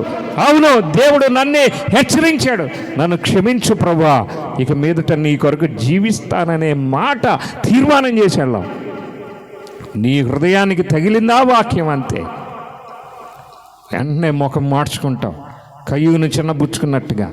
కయ్యూను అందుకే శాపగ్రస్తుడయ్యాడు. దేవుని మాట విని, తండ్రి నన్ను క్షమించు, ఈసారి మంచిగా తెస్తాను అర్పణ అంటే సరిపోయేది. ముఖం చిన్నబుచ్చుకున్నాడు, వెళ్ళిపోయాడు, పాపంలో పడ్డాడు, తమ్ముడిని హత్య చేశాడు, తర్వాత శాపం తెచ్చుకున్నాడు. ఈ శాపం భరించలేను, ఎవడైనా చూస్తే నన్ను చంపునుగాక అన్నాడు. అలాగా చంపడానికి లేదన్నాడు దేవుడు. ఎవడైనా నిన్ను చంపితే శాపం రెట్టింపు అన్నాడు. వెంటనే మాట్లాడలేదు, ఇంకా అనుభవించాడు. ఇవాళ దేవుని వాక్యం వింటే పట్ట పళ్ళు కొరుక్కుంటే వెళ్ళిపోయేవాళ్ళు ఉన్నారు. ఈ పాస్టర్కి పని లేదు, నా గురించే చెప్పాడు, నీ గురించి కాదు. దేవుని వాక్యం అది. దేవుడు మాట్లాడుతున్నాడనే విషయాన్ని గ్రహించాలి. వాక్యం వినడం నేర్చుకోండి. నేను ఒక 2 మాటలు చెప్తాను, అర్థం చేసుకోండి. మీ జీవితంలో మార్పు కలుగుతుంది. మీ జీవితంలో దేవుని ఆశీర్వాదాన్ని చూస్తారు. వాక్యం వినేటప్పుడు దిక్కులు చూడటం కాదు, దేవునితో మాట్లాడండి. దేవుడు తను చెప్పాలనుకున్నది, నేను కాకపోతే ఇంకొక సేవకుడు, ఏ సేవకుని ద్వారానైనా దేవుడు మీతో మాట్లాడేటప్పుడు మీరు బోధకుని వైపు చూడకండి, దేవుని వైపు మీ మనసులు ఎత్తి దేవునితో మాట్లాడండి. ఏంటో తెలుసు, నిన్ను దేవుడు ఆదరిస్తే నీకు వందనాలు ప్రభా, నన్ను ఆదరించావు అని దేవునికి వందనాలు చెప్పండి. నీ కన్నీళ్లు తుడిచే మాట దేవుడు తన దాసుని ద్వారా పలికిస్తే, ఈ మాట నా కోసమే పలికించావు ప్రభా, నీకు వందనాలు స్తోత్రాలని మనసులో చెప్పండి. ఒకవేళ గనక దేవుడు నీలో దోషాన్ని బయలుపరిచి నిన్ను హెచ్చరిస్తే, వెంటనే ప్రభా, ఈ దోషం నాలో ఉంది నాయనా, నన్ను క్షమించు అని చెప్పి దేవుని దగ్గర క్షమాపణ వేడుకుంటూ వాక్యాన్ని వినాలి. మనసును అలాగా చివరి వరకు, ప్రసంగం ప్రారంభం నుంచి చివరి వరకు వింటూ దేవునికి సమాధానం చెప్తూ ఉండాలి. లోబడని హృదయం, లోబడుటకు ఒప్పుకోని హృదయం. మనం చూసాం, కఠిన హృదయం గురించి చూసాం, అవివేక హృదయం గురించి చూసాం, గర్వ హృదయం గురించి చూసాం. ఇప్పుడు లోబడని హృదయం గురించి మాట్లాడుతున్నాం. హృదయం మార్పు చెందాలి. ఇంకా లోబడట్లేదా? రక్షించబడి 5 ఏళ్ళైంది, 10 ఏళ్ళైంది, ఇంకా విశ్వాస జీవితం, ఆత్మీయ జీవితం పెరిగే కొద్దీ ఆత్మీయ జీవితం ముందుకెళ్ళే కొద్దీ ఎలాగున్నామంటే, మనం ఎలాగ తయారైపోయామంటే వ్యతిరేక స్వభావం. ఒక్క మాట జీర్ణించుకోలేం. విన్నారా? నేను ఒక మాట చెప్తాను. అన్ని రోజులు ఇంట్లో అమ్మ ఒకే మంచి ఆహారమే పెట్టదు. కొన్నిసార్లు పరిస్థితిని బట్టి ఏం చేస్తుందమ్మా, పచ్చడి కూడా రోల్లో పచ్చడి కూడా, పచ్చిమిరపకాయలు, ఎండుమిరపకాయలు కూడా దంచి పెడుతుంది. తినాలి, తింటేనే ఆరోగ్యం. అన్ని రోజులు దేవుడు నిన్ను దీవించునుగాక, ఆశీర్వదించునుగాక అని దేవుడు అస్తమానుగా ఒక్కోసారి నిన్ను హెచ్చరిస్తాడు కూడా. ఆ హెచ్చరించినప్పుడు ఆ హెచ్చరికను కూడా నువ్వు అంగీకరించాలి. ఓకేనా? లోబడని హృదయం. ఇంకో మాట చూద్దాం. సామెతల గ్రంథం 6వ అధ్యాయము 18వ వచనం. సామెతల గ్రంథం 6వ అధ్యాయము 18వ వచనం. ఈ మాట చూద్దాం, చూడండి. ఒకసారి చదవండి 6:18. దుర్యాలోచనలు యోచించు హృదయమును కీడు చేయుటకు త్వరపడి పరుగెత్తు పాదములను. అమ్మ, దురాలోచనలు యోచించు హృదయం. కొంతమంది ఉంటారు ఖాళీగా కూర్చుంటారు, చాలా నెమ్మదిగా ఉన్నారే అనుకుంటాం. దుప్పటి ముసుగు పెట్టి కూడా ఉంటారు కొంతమంది, అలా ఉంటారు. హృదయములో దురాలోచనలు యోచించు హృదయం. ఏముంటాయి అనుకుంటున్నారు? దురాలోచనలు, ఇతరుల మీద పగ, వీడు నాశనమైపోను, వాడు అలాగా ఇలాగా, ఇతరులను తలుచుకొని దురాలోచనలు, చెడు ఆలోచనలు యోచించే హృదయం. దురాలోచనలు యోచించు హృదయం మారాలి. రాకడ సమీపంగా ఉంది, ఉగ్రత దినం సమీపంగా ఉంది. నీ మనసుతో పాటు నీ హృదయం కూడా మారాలి. మారు మనసు పొందినవాడు హృదయాన్ని కూడా మార్చుకోవాలి. హృదయమును మార్చుకొనకపోతే తీర్పులో దేవుని ఉగ్రతను నీవు సమకూర్చుకుంటున్నావని పౌలు గారు హెచ్చరిస్తూ ఉన్నాడు. మీరు గమనించండి, దేవుని వాక్యం ఈ రాత్రికాల సమయంలో మార్పు గురించి మాట్లాడుతుంది. ఈ 3 రోజుల సభలు దేవుడు తన రాకడకు మిమ్మల్ని సిద్ధపరచుట కొరకే ఈ కూడికలు ఏర్పాటు చేశాడు. కనుక ఆలోచన చేసి మన మార్పు చెందాలి. ఇక్కడ అంటున్నాడు, దురాలోచనలు యోచించు హృదయం. లోపల దురాలోచనలు చేస్తుందా హృదయం? ఎవరి మీదైనా పగపడుతుందా? ఎవరి మీదైనా కక్ష కోరుతుందా? ఎవరి మీదైనా దోషారోపణ చేయడానికి హృదయం యోచిస్తుందా? ఎవడి గురించి అయినా అమ్మో వీడు తెల్ల చొక్కా వేసాడా, ఈ రోజున వీడు పాట పాడాడా, ఇలాంటి ఆలోచనలు వస్తున్నాయా? ఈరోజు భలే ఉన్నాడే, లేకపోతే ఈరోజు అమ్మ ఇంత గొప్పోడయ్యాడా, ఇలాగా అలాగని నీ హృదయంలో గనక నువ్వు యోచిస్తే, తలస్తే, విన్నావా, తీర్పులోనికి వెళతావు, దేవుని ఉగ్రత పాలవుతావు, నువ్వే పోతావు. పక్కనోడు బాగానే ఉంటాడు, ఎవని మీద నువ్వు ఆలోచన చేసావో వాడు బాగానే ఉంటాడు, కానీ దురాలోచనలు యోచించు హృదయము అన్నాడు. ఇంకా మాట చూద్దాం, చూడండి. సామెతల గ్రంథం 26వ అధ్యాయము 23వ వచనం. సామెతల గ్రంథం 26వ అధ్యాయము 23వ వచనం. చెడు హృదయమును, ప్రేమగల మాటలాడు పెదవులను కలిగి ఉండుట మట్టి పెంకు మీద వెండి పూతతో సమానం. అమ్మ, చెడు హృదయం, పైకి ప్రేమగా మాట్లాడతారు. ఇది మనకు కరెక్ట్గా గోదావరి జిల్లాలో మంచి సర్టిఫికెట్ అండి. ఎల్లగానే ఈ వాక్యమే మనం మెడలో బోర్డేస్తారు అంతే. పరలోకంలో తీర్పు దగ్గరికి వెళ్ళగానే మనకుండే బోర్డు ఉభయ గోదావరి జిల్లాల వారికి ప్రేమగా మాట్లాడతారు. హృదయం చెడే, మంచి ఉండదు, అసలు కీడు చేసే ఆలోచన. చెడు హృదయము, ప్రేమగా మాట్లాడు పెదవులు. చాలా బాగా అయ్యా వందనాలు బ్రదర్ అంటారు, కానీ హృదయంలో అబ్బా ఉడికిపోతూ ఉంటుంది కదా పగ.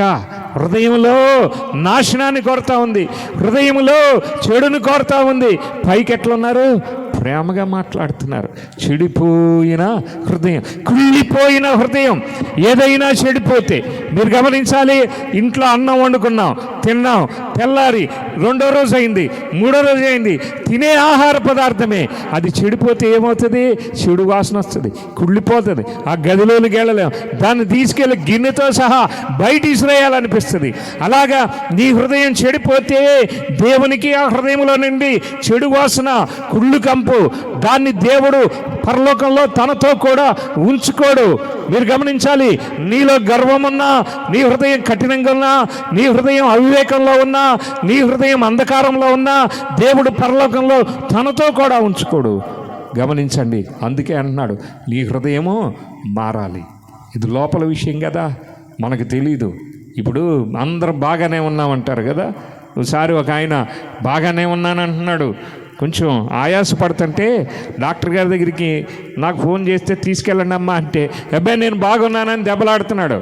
ఆఖరికి తీసుకెళ్ళి హార్ట్ 2D ఎకో చేస్తే తెలిసింది.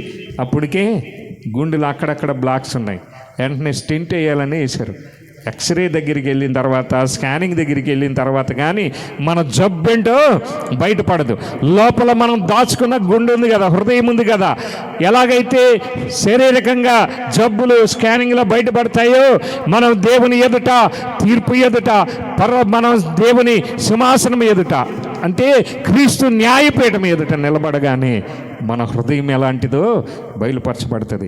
దేవుడు అంటాడు, రా నువ్వు ఈ పక్కన నుంచో, నువ్వు ఇక్కడ నుంచో, గర్వ హృదయులు, మీ అందరు గర్వం కలిగిన వాళ్ళందరూ ఇక్కడ, మీరు అవివేకులందరూ ఇక్కడ. దేవుడు మాట్లాడుతూ వస్తాడు, ఒక్కొక్కరిని ఒక్కొక్క గుంపులో నిలబెడతాడు. మీరు గమనిస్తే చెడు హృదయం, కుళ్ళిపోయిన హృదయం కలిగిన వారులారా, ఎప్పుడు ఇతరులకు మేలు కలిగినట్టుగా, ఎప్పుడు ఇతరుల గురించి ఇంత మేలు, ఇంత మంచి ఆలోచించకుండా, ఎప్పుడు కుళ్ళిపోయిన ఆలోచనలు, ఎప్పుడు కుళ్ళిపోయిన తలంపులు, ఎప్పుడు కుళ్ళిపోయి అసహ్యమైనటువంటి ఆ ఆలోచనలే బయటకు వస్తూ ఉంటాయి. ఆ గుణ లక్షణాలే బయటకు వస్తూ ఉంటాయి ఆ హృదయంలో. దాన్ని చెడు హృదయము అన్నాడు. ఇంకో మాట చూద్దాం, చూడండి. 2 పేతురు పత్రిక 2వ అధ్యాయము 14వ వచనం. 2వ పత్రిక 2వ అధ్యాయం 14వ వచనం. ఇక్కడ మాట ఉంటుంది, చూద్దాం, చూడండి. ఆ మాట ఒకసారి చదవండి, ఆ మాట చదవండి. లోభత్వం అందు వ్యభిచారిని చూచి ఆశించుచు పాపం మానలేని కన్నులు గలవారును,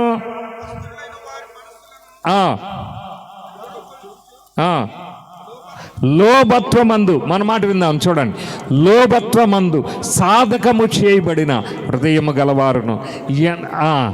ఎంతున్నా ఇంకా కావాలి. లోభత్వం, సంతృప్తి చెందని హృదయం, సాధకం చేయబడిందంట హృదయం. అబ్బా, సాధకం అంటే ఎక్సర్సైజ్ అలవాటు అయిపోయింది ఆ హృదయానికి. కొంతమంది ఉంటారు, ఎంతున్నా అడుక్కు తింటారు, ఎంతున్నా సరే ఇంకా ఏమీ లేదని లోబి వేషం, పిసినారి వేషం వేస్తారు. సరైన వస్త్రాలు వేసుకోరు, సరైన చెప్పులు వేసుకోరు, సరైన తిండి కుటుంబానికి పెట్టరు, తినరు. దేవుడు నిన్ను రాజులైన యాజక సమూహంగా చేశాడు. ఎట్లా ఉంటారండి? చాలామంది లోభత్వమందు సాధకము చేయబడిన హృదయం గలవారు. అమ్మా, మనల్ని దేవుడు రాజులైన యాజక సమూహంగా చేశాడు. ఉన్నంతలో శుభ్రంగా, ఉన్నంతలో నీట్గా, ఉన్నంతలో మనం జాగ్రత్తగా, ఉన్నంతలో మనం బాగా కనపడాలి, ఉండాలి. అంతేగాని ఆస్తులుంటాయి, పొలాలుంటాయి, భూములుంటాయి, ఇంకా లోభత్వం, ఇంకా ఏదో కావాలి. దేవుణ్ణి కూడా నీ కుటుంబం 2 తరాలకు సరిపోడగా నీకున్నా కానీ దేవుని దగ్గర అడుక్కు తినేవాళ్ళలాగా ఉండద్దు. నువ్వు ఆ ఆశీర్వాదంలో నుంచి నువ్వు పంచడం ప్రారంభించు, దేవుడు నీకు సమృద్ధిగా ఇస్తాడు. ఒక చిన్న విషయం చెప్తే మీకు అర్థమవుతుంది. ఇప్పుడు ఇంట్లో మనం 4-5 పిల్లలుంటే ఓ బిస్కెట్ ప్యాకెట్ తెచ్చి తండ్రి, ఒరే ఈ అందరూ మీ తమ్ముడు వాళ్ళకి అందరికి ఇచ్చేయరా అన్నాడు అనుకోండి. తండ్రి అన్నారు అనుకోండి, ఆ పిల్లోడు తీసుకెళ్ళి అవన్నీ తీసి, ఆ బిస్కెట్లన్నీ తీసి అందరికీ ఇచ్చాడు అనుకోండి. ఇవ్వగా పంచగా పెద్దోడి దగ్గర ఏమీ లేకపోతే తండ్రి ఊరుకుంటాడా? తప్పకుండా అతనికి ఇస్తాడు. ఇవ్వరా అంటే అసలు ఇవ్వలేదనుకోండి, ఎవడికి పంచలేదనుకోండి, పంచకుండా అలాగే దాచిపెట్టాడు అనుకోండి, రెండోసారి ఆ తండ్రి ఆ పిల్లోడికి ఏమైనా ఇస్తాడా? ఇవ్వడు. ఎందుకని? వాడికి ఇచ్చే మనసు లేదు. వీడు లోబై కిందపడి డొల్లాడి ఏడ్చినా నీ బుద్ధిని బట్టి నీకు ఇవ్వనరా అని ఆయనే స్వయంగా అందరికీ పంచిస్తాడు. కాబట్టి లోభత్వమందు సాధకము చేయబడిన హృదయం అంట. ఇంకో మాట చూద్దాం, చూడండి. మత్తయి సువార్త 13వ అధ్యాయము 15వ వచనం. మత్తయి సువార్త 13వ అధ్యాయము 15వ వచనం. ఈ మాట కూడా చూద్దాం, చూడండి. ఈ ప్రజలు కన్నులారా చూచి, చెవులారా విని, హృదయముతో గ్రహించి, మనసు త్రిప్పుకొని నా వలన స్వస్థత పొందకుండానట్లు వారి హృదయమో క్రొవ్వినది. కొంతమంది హృదయం క్రొవ్విన హృదయం అంట. బైబిల్ మాటే విన్నారా? ఎంత గర్వంగా తయారైపోతారండి. కన్నులారా చూచి, చెవులారా విని, గ్రహించి, నీ హృదయం గనక అవివేకమైతే, నీ హృదయం అంధకారమైతే, నీ హృదయం కఠినమైతే, నీ హృదయం మూర్ఖపు హృదయమైతే, లోబడని హృదయమైతే, నీ హృదయం చెడు హృదయమైతే, నీ హృదయము దురాలోచనలు యోచించే హృదయం అయితే, అది గ్రహించలేదు దేవుని వాక్యాన్ని. ఆ గ్రహించలేనప్పుడు ఏమైపోద్దంట, దానికి కొవ్వు పడుతుందంట. కొవ్విన హృదయం వలన, ఇక్కడ అంటున్నాడు, నా వలన స్వస్థత పొందకుండానట్లు వారి హృదయము క్రొవ్వినది. దేవుని వలన మేలు పొందకుండానట్లు, దేవుని వలన వ్యాధి బాగవ్వకుండానట్లు, దేవుని వలన కుటుంబ పరిస్థితులు, ఆర్థిక పరిస్థితులు బాగవ్వకుండానట్లంట వారి హృదయం ఏమైందంట, క్రొవ్వింది. దేవుడు మేలు చేయాలనుకున్నాడు, కానీ కొవ్వున హృదయం కలిగిన వాడికి దేవుని యొద్ద నుండి ఏమీ పొందుకోలేడు. నా మాట అర్థమవుతుందా? కొవ్విన హృదయం కలిగినవాడు దేవుని దగ్గర నుంచి ఏమీ సాధించలేడు. విన్నారా? ఎంత కొవ్విన హృదయమో. మళ్ళీ బాధలు ఉంటాయి, మోసుకొని తిరుగుతూ ఉంటారు, మాటకి పై మాట నా కోసం ప్రార్థన చేయండి అంటారు. హృదయం మాత్రం కొవ్విన హృదయం, లెక్క చేయని హృదయం. క్రొవ్విన హృదయం అంటే లెక్క చేయని హృదయం. దేవుని వలన స్వస్థత పొందుకున్నట్లు, దేవుని వలన మేలు పొందుకున్నట్లు, దేవుని వలన దీవెన పొందుకున్నట్లు హృదయం ఏమైందంట, క్రొవ్విందంట. ఎంతండి నిజంగా ఎంతగా దీనత్వం కలిగి ఉండాలి దేవుని దగ్గర. కన్నులారా చూస్తాం యేసయ్య చేసే మేలులను, యేసయ్య చేసే అద్భుతాలను, యేసయ్య చేసేటువంటి స్వస్థతను కన్నులారా చూస్తాం. అయ్యా నా వయసు పెద్దది అమ్మ, నేను చెప్తున్నాను. పోయినసారి వచ్చినప్పుడు కర్ర పట్టుకొని వచ్చాను, మీకు గుర్తుందో లేదు. ఆపరేషన్ చేయాలండి, రాడ్లు వేయాలండి అని అందరూ డాక్టర్లు అందరూ. దేవుని కృప ఉండాలి, విశ్వాసం. చాలామంది మీకు వయసు పెద్దది, ఈ వయసులో మీకు ఎముకలు అతుక్కోవడం కష్టం, ఆపరేషన్ వేసి రాడ్లు వేయాలి అని. అక్కర్లా. నా దేవుడు అన్నిటికీ సమర్థుడు. ఆయన విశ్వాస్యత గొప్పది. నా విశ్వాసాన్ని బట్టి దేవుడు నన్ను నడిపిస్తాడు. ఇదే ప్రార్థన. ఏ ఆపరేషన్ లేదు.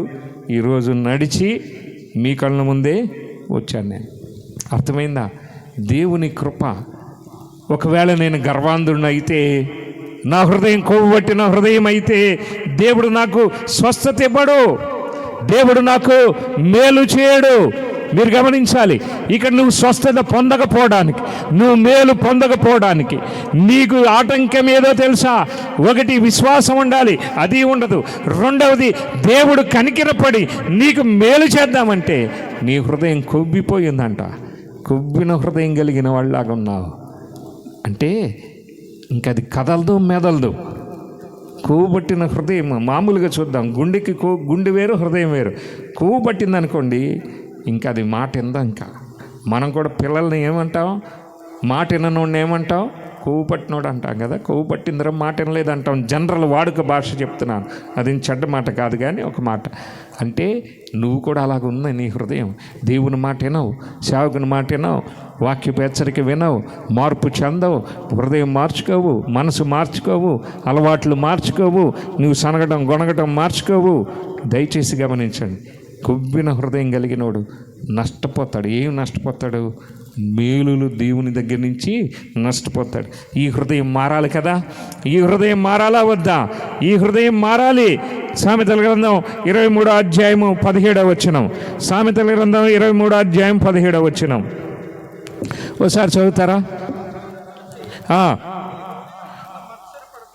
నీ హృదయమునందు మత్సర పడకము.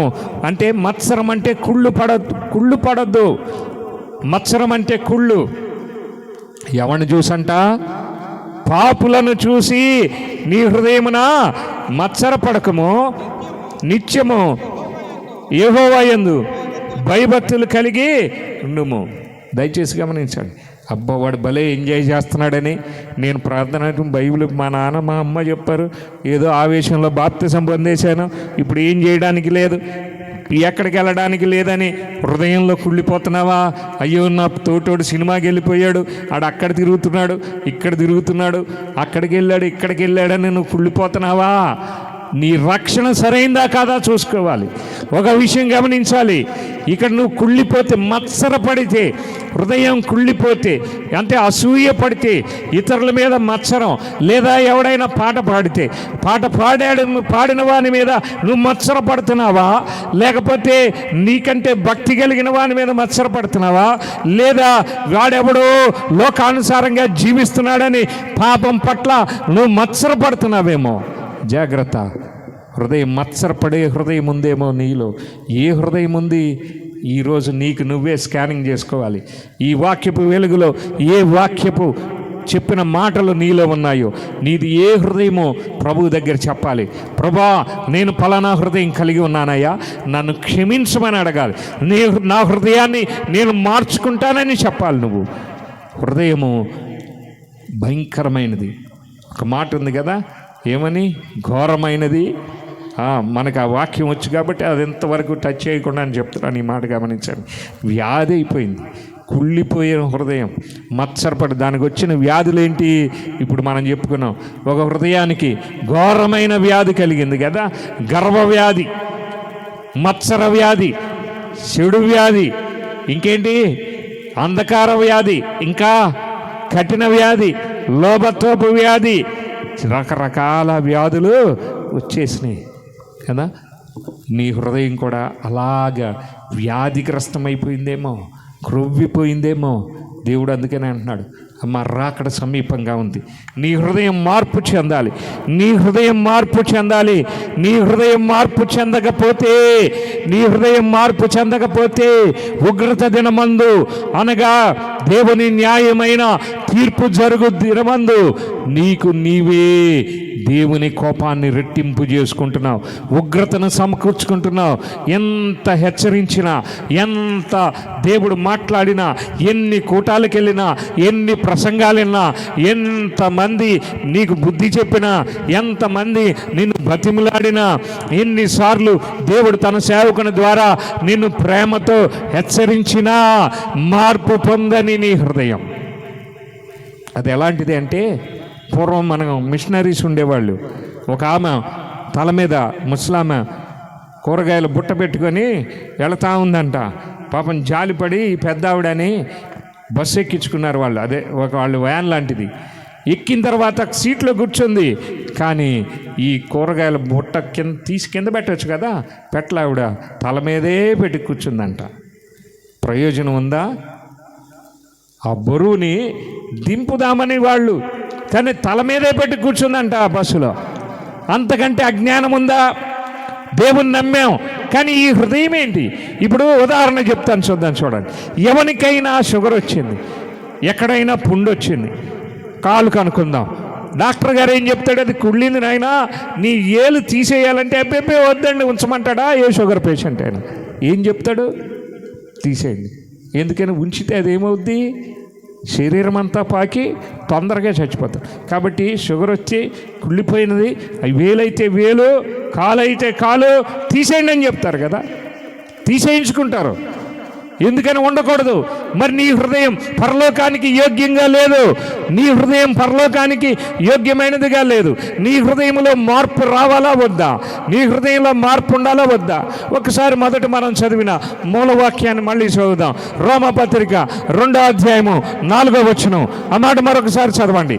ఏమన్నాడు?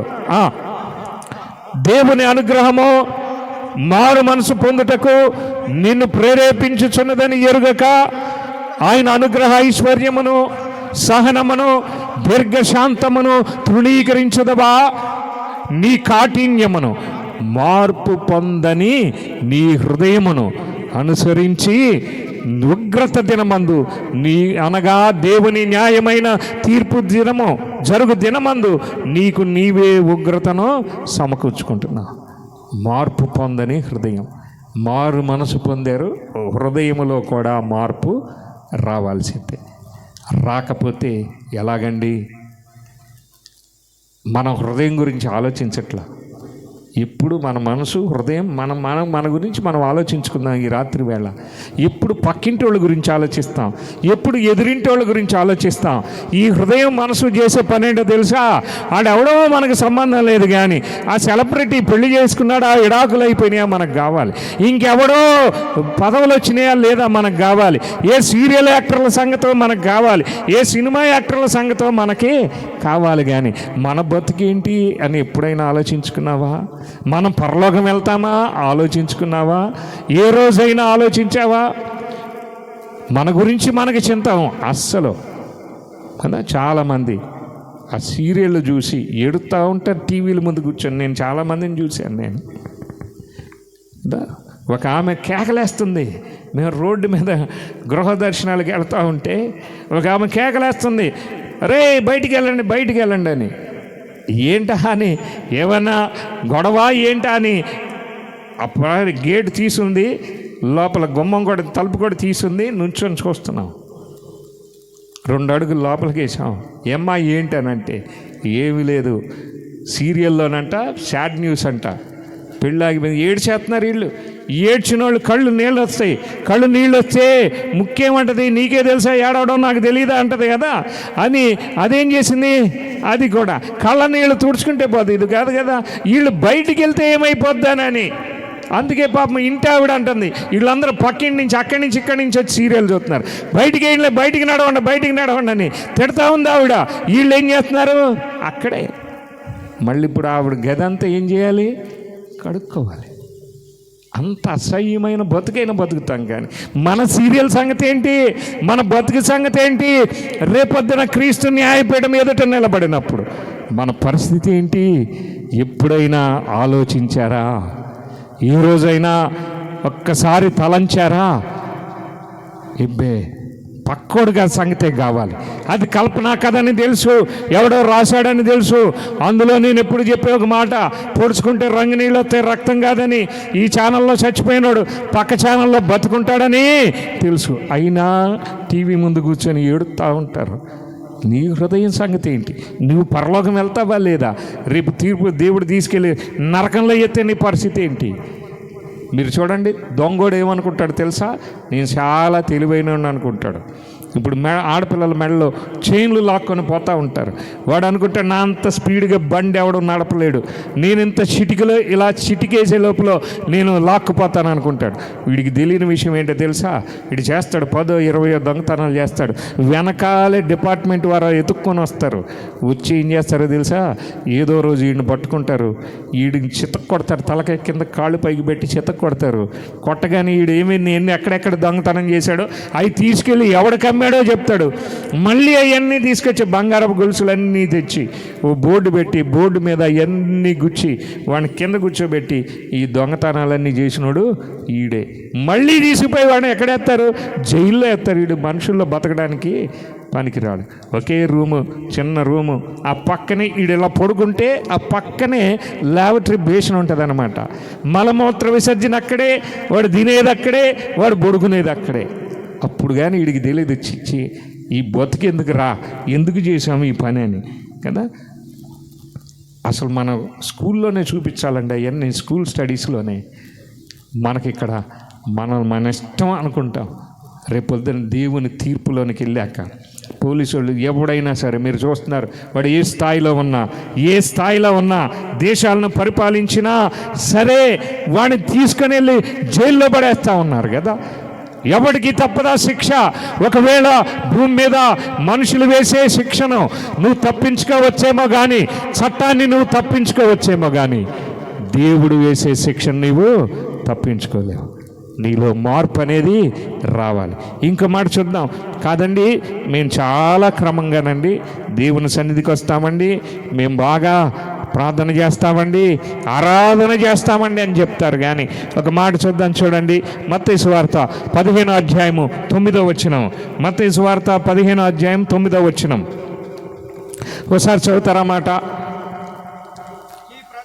ఈ ప్రజలు తమ పెదవులతో నన్ను గనపరచుదురు, కానీ వారి హృదయము నాకు దూరముగా ఉన్నది. మనుషులు కల్పించే పద్ధతులను దైవోపదేశములని బోధించుచు వారు నన్ను వ్యర్థముగా ఆరాధించుచున్నారు. దయచేసి గమనించండి, ఆరాధన చేస్తున్నాం, హృదయం ఎక్కడుందంట? పెదవులతో గనపరుస్తున్నాం, ప్రభా రక్షణకై స్తోత్రం అంటున్నాం, హృదయమేమో దూరంగా ఉంది. హృదయమేమో ఇంటికి వెళ్ళి వంట చేసుకోవాలని ఉంది. హృదయమేమో ఇంటి దగ్గర వండొచ్చినటువంటి బిర్యానీ వాసన వస్తుంది కదా, ఈ హృదయం అక్కడే ఉండిపోయింది. ఇంకొకటి హృదయమేమో ధనం మీద ఉండిపోద్ది, ఇంకొకటి హృదయం ఎప్పుడు వెళ్ళిపోదామా అని ఉంటుంది, ఇంకొకటి హృదయం ఈ భాషను ఎవరు వచ్చారో వాక్యం ఎందుకు చెప్తున్నాడు ఈయనకి ఎవడిచ్చాడు అవకాశం అని ఉంటుంది కదా. హృదయం ఏమి చేస్తుందో దేవుడికి తెలుసు. మీరు పెదవులతో నన్ను గనపరచదురు కానీ మీ హృదయం నాకు దూరముగా ఉన్నది. దేవునికి దగ్గరగా ఉందా హృదయం? నీ ప్రార్థన చేసేటప్పుడు నీకు ఆ అనుభవం కలుగుతుందా? నీకు ఆ ఫీలింగ్ ఉందా? ప్రార్థన చేసేటప్పుడు హృదయం దగ్గరగా ఉన్నట్టుందా? వాక్యం చదువుకునేటప్పుడు నీ హృదయం దేవునికి దగ్గరగా ఉందా? అసలు చదువుతున్నారా? వాక్యం చదివేటప్పుడే తెలిసిపోద్ది. నువ్వు వాక్యం చదువుతున్నప్పుడు నీ హృదయం దేవునికి దగ్గరగా వెళుతుంది. మళ్ళీ నేను చెప్తున్నాను, మీరు ప్రారంభించండి. ఏదో అలవాటు చొప్పున పేజీలు తిరిగేయడం కాదు. మీరు గనక నిజంగా హృదయపూర్వకంగా చదవండి, మీ హృదయం దేవునికి సమీపంగా దగ్గరగా ఉంటుంది. హృదయం దూరంగా ఉందంట. ఆరాధన ఏమైపోయింది? వ్యర్థమైపోయింది. వ్యర్థముగా నన్ను ఆరాధిస్తున్నారు. హృదయం లేని ఆరాధనను దేవుడు అంగీకరించాడు. హృదయపూర్వకంగా ఆరాధన చేయకపోతే, హృదయపూర్వకంగా దేవుని స్తుతించకపోతే, హృదయపూర్వకంగా దేవుని గణపరచకపోతే ఏమంటున్నాడు దేవుడు? దేవుడు ఏమన్నాడు? వ్యర్థమైన ఆరాధన. అసలు హృదయం గురించి ఆలోచించారా? చాలా ఉంది. 3 రోజులు 3 కోటాలు 3 మూళ్ళు, ఉదయం మధ్యాహ్నం సాయంత్రం 3 మూళ్ళు 9 ప్రసంగాలు చెప్పిన హృదయం గురించి తెలుసుకోవాల్సిన విషయాలు చాలా ఉన్నాయి. విన్నారా? చాలా ఉన్నాయి. హృదయం అంట దూరంగా ఉందంట. మరి ఈ హృదయం పరలోకంలో భూమి మీద ఏమో నువ్వు దూరంగా పెట్టొచ్చావు. ఏదో శరీరాన్ని తీసుకొచ్చాం, ఈ శరీరం మన్నైనది వెనకటి వలె మరలా మంటికి చేరును అన్నాడు. ఆత్మే దాన్ని దయచేసిన దేవుని దగ్గరికి పోతుంది. ఈ మరి శరీరాన్ని మందిరానికి తెచ్చావు కానీ హృదయాన్ని దూరంగా పెట్టావు. నేను చెప్పాను, ఆత్మకు 5 అవయవాలు ఉంటాయి, 5 అంతరింద్రియాలని. శరీరానికి అవయవాలు ఉన్నట్టే కన్ను, ముక్కు, చెవి, నాలుక, చర్మం. ఎలాగైతే 5 అవయవాల గురించి చెప్తామో, పంచేంద్రియాలు, బాహ్యేంద్రియాలు, జ్ఞానేంద్రియాలని బైబిల్లో అలాగే అంతరేంద్రియములని ఉంటుంది. ఆత్మకు 5 అవయవాలు: మనసు, మనస్సాక్షి, మనోనేత్రం, మంచెడు, తెలివి, హృదయం. ఇదే పరలోకం వెళ్ళేది. ఈ హృదయాన్ని ఏమో ఇక్కడ భూమి మీద దూరంగా పెట్టొచ్చాం. ఒక ఆమె పరిగెడుతుంది చాలా స్పీడ్గా. పరిగెడతా ఉంటే, అంటే నడకే ఒక పరుగు లాంటి స్పీడ్. మరి రోజు మందిరానికి వచ్చేవాళ్ళు ఆ వీధిలో ఉన్న కుక్కకేదో అనుమానం వచ్చింది ఈవిడ మీద. అది గయ్యమని పరిగెత్తింది. పరిగెత్తేసరికి పడిపోయింది ఆవిడ. అప్పుడు అలా కూర్చొనిపోయింది. అందరం పరిగెత్తాం. ఆ రోజు వాక్యం, నేను మీటింగ్ వెళ్ళిన మందిరం ఆదివారం కూడంతో నేను అందరూ పరిగెడితే ఏమైపోయిందని నేను పరిగెత్తా. లేపు కూర్చోబెట్టి నేను వెళ్ళేసరికి కూర్చోబెట్టి మంచిగా తాగిస్తున్నారు ఆ మంది. అమ్మా ఏంటి పర్లేదా, బాగానే ఉందా అని అంటే ఏమని, ఏదో దేనికో టీవీ ప్రోగ్రామ్కి టైం అయిపోతుందని పరిగెత్తిందంట పాపం ఆవిడ. అంటే హృదయం అంతా ఎక్కడుంది? అక్కడే ఉంది. ఆ ప్రోగ్రామ్ ఏదో వస్తుందంట టీవీలో, అది చూడటం కోసం పరిగెత్తింది. హృదయం అక్కడ ఉంది, శరీరం ఎక్కడుంది? దేవుని మందిరంలో. ఆరాధనకి మంచి భక్తుల్లాగా, భక్తురాళ్ళలాగా ఆరాధనలో కనబడతాం. నీ హృదయం దూరంగా ఉంటే రేపొద్దున పరలోకానికి రాణిస్తాడా దేవుడు? మీరు ఆలోచించాలి. ఇంకో మాట చూద్దాం, చూడండి. హెబ్రీ పత్రిక 3వ అధ్యాయము 12వ వచనం. హెబ్రీ పత్రిక 3వ అధ్యాయం 12వ వచనం ఒకసారి చదువుతారా ఆ మాట? సోదరులారా, జీవము గల దేవుని విడిచిపోవునట్టి విశ్వాసము లేని దుష్ట హృదయము మీలో ఎవని ఎందైనా ఉన్నదేమో చూసుకోండి. మా దుష్ట హృదయం ఎవరు? వీళ్ళు కొంతకాలం మందిరానికి వస్తారు, విన్నారా? బాగలేదు, వ్యాధి వచ్చింది, వస్తారు, ప్రార్థన బాగైపోతారు. ఆ తర్వాత మళ్ళీ కనపడరు. కొంతమంది పండక్కే వస్తారు. అయ్యా బాధగా ఉంటుంది, ఇప్పుడు స్టార్ట్ అయిపోద్ది ఈ మాట అన్నానంటే హృదయంలో. మీరు గమనించండి, దుష్ట హృదయం అవసరమైనప్పుడే దేవుడు, అవసరం వచ్చినప్పుడు, వ్యాధి వచ్చినప్పుడు, బాధ వచ్చినప్పుడు, కష్టం వచ్చినప్పుడు, కన్నీరు వచ్చినప్పుడు దేవుని సన్నిధికి వస్తారు, ప్రార్థన చేయించుకుంటారు, బాగుపడతారు, దేవుని కనికరం చొప్పున స్వస్థత పడతారు, వెళ్ళిపోతారు.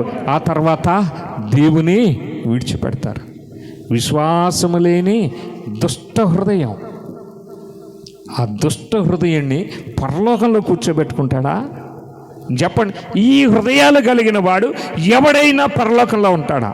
కఠిన హృదయుడు పరలోకంలో ఉంటాడా? అవివేక హృదయుడు పరలోకంలో ఉంటాడా? అంధకారం హృదయం కలిగినవాడు పరలోకంలో ఉంటాడా? దురాలోచనలు యోచించే హృదయం కలిగినవాడు పరలోకంలో దేవుడు ఉంచుతాడా? మీరు ఆలోచించండి. రాకడ సమీపం, ఆయన వస్తాడు, ఎవరిని తీసుకెళ్తాడో మీరు ఆలోచించండి. ఇలాంటి హృదయం ఉంటే, దూరంగా ఉన్న హృదయం పరలోకం తీసుకెళ్తాడా? లోభత్వం అందు సాధకం చేయబడిన హృదయం, చెడిపోయిన హృదయం, గర్వ హృదయం, కొవ్వు పట్టిన హృదయం, దుష్ట హృదయాల్ని దేవుడు పరలోకం తీసుకెళ్తాడా? భూమి మీద విడిచిపెడతాడు, శ్రమల పాలవుతాం. వస్తాడు సాతానుగాడు, అప్పుడు అర్థమవుద్ది.